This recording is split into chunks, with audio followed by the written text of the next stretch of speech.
प्रयागराज, जहां गंगा, साधु और संत सनातन की पहचान है, वहीं आज एक शंकराचार्य को सम्मान नहीं बल्कि धरना नसीब हुआ। दोस्तों, क्या माघ मेला अब धर्म स्थलों की गरिमा पर कलंक बन गया है?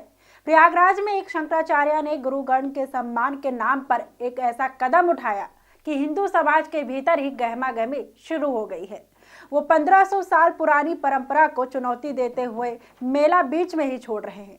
प्रयागराज के माघ मेले से आज एक ऐसा दृश्य सामने आया है जिसने सनातन परंपरा और प्रशासन दोनों पर सवाल खड़े कर दिए हैं।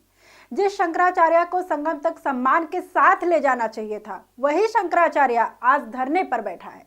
मौनी अमावस्या के पावन स्नान से रोका गया, पालकी रोक दी गई, सम्मान ठुकरा दिया गया और अब शंकराचार्य स्वामी अवमुक्तेश्वर आनंद माघ मेला बीच में छोड़ने का ऐलान कर चुके हैं। जी हाँ दोस्तों, स्वामी अवमुक्तेश्वर आनंद सरस्वती ने माघ मेला अचानक छोड़ दिए हैं और अब वो काशी रवाना हो गए हैं। मौनी अमावस्या पर पुलिस और प्रशासनिक अधिकारियों से विवाद के बाद उन्होंने संगम में स्नान भी नहीं किया। इसके बाद से अपने शिविर में ही नहीं गए। वो बुधवार को 11वें दिन भी वो अपने शिविर के बाहर धरने पर डटे रहे। बताया जा रहा है कि मंगलवार बीते रात अपने समर्थकों से बातचीत के बाद शंकराचार्य जी ने माघ मेला छोड़ने का फैसला किया। ये पहला मौका है जब माघ मेले में आने के बाद शंकराचार्य बिना स्नान के ही वापस चले गए। माघ मेले को छोड़ने से पहले शंकराचार्य ने कहा कि हमने अन्याय का विरोध किया और न्याय की प्रतीक्षा कर रहे हैं। साथ ही ये भी कहा है कि प्रयाग की इस धरती पर लोग आध्यात्मिक शांति के लिए आते हैं, लेकिन आज एक ऐसी विपदा और भारी मन लेकर वापस लौटना पड़ रहा है जिसकी हमने कभी कल्पना ही नहीं की थी। जो भी यहाँ पर हुआ उसने न सिर्फ हमारी आत्मा को झकझोर है बल्कि न्याय और मानवता के प्रति हमारे विश्वास पर भी प्रश्न चिन्ह लगा दिया है।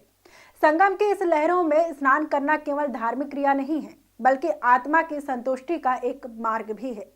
हालांकि बीते दिन मंगलवार को दोहराया गया था कि हम मेला छोड़कर नहीं जाने वाले हैं। अगर चले गए तो लोग तरह तरह की बात करेंगे, गलत अफवाहें फैलाए जाएंगे।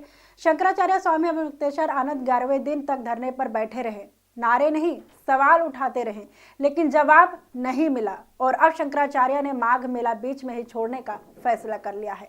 सवाल ये नहीं है कि मेला कौन छोड़ रहा है, सवाल ये है कि क्या सनातन परंपरा को अब अनुमति लेकर आगे बढ़ना पड़ेगा? क्या संतों का सम्मान अब फाइलों और प्रोटोकॉल में कैद ही हो गया है? आज माघ मेला नहीं, आज सनातन की प्रतिष्ठा सवालों के घेरे में है। क्या संतों का सम्मान अब प्रशासन के आदेशों के नीचे दब गया है? और क्या ये सिर्फ व्यवस्था की चूक है या सनातन परंपरा का अपमान? आपको क्या लगता है? अपनी राय हमें कमेंट में जरूर बताएं। मैं हूं सरिता और आप देख रहे थे सरकारी मंथन। नमस्कार।